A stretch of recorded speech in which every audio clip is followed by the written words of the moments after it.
is that the intervention is really indicative of the failure of policy in the Aboriginal Affairs portfolio. But it's also, I think, indicative of how far we've lost ground on the concept of a rights agenda in general.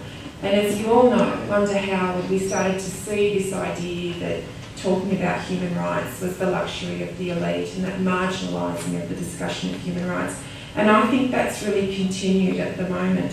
And if you look at it in the Australian context, it's kind of extraordinary that we even have these debates. If you look at it internationally, people are unquestioning about the fact that all people have human rights. And these aren't concepts that are new.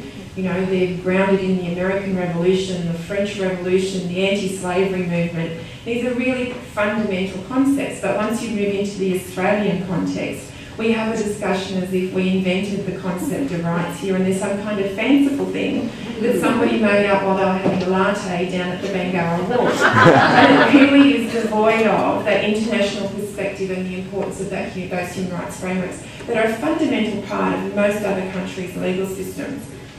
You only have to compare it to the way the European Union won't accept members if they don't actually have a human rights framework within their legal system to see how out of step we are with the rest of the world.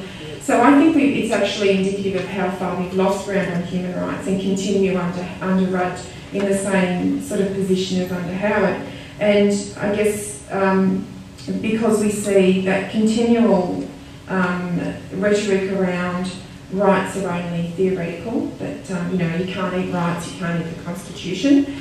And of course, as we know in this room, because we're much more educated about rights, that overlooks the fact that a lot of these human rights are not just theoretical, but things like the rights under the Racial Discrimination Act are actually real procedural rights. You have a right to make a complaint, same with the anti-discrimination legislation in the Northern Territory was suspended. You suspend that, you're not just suspending a principle of racial discrimination, but an actual right to make a complaint about how things are going. And you know, it's probably an important point to make in terms of that argument that this is an area of policy failure, but in all other ways that governments do business, those sorts of complaint mechanisms coming through things like tribunals are a way, it's kind of a check and balance, and governments are constantly changing the way they do policy when they get adverse findings within those kind of tribunals by people who are saying this policy is affecting me in an unfair way. It's a really important check and balance that policymakers have. It's absolutely non-existent in the context of how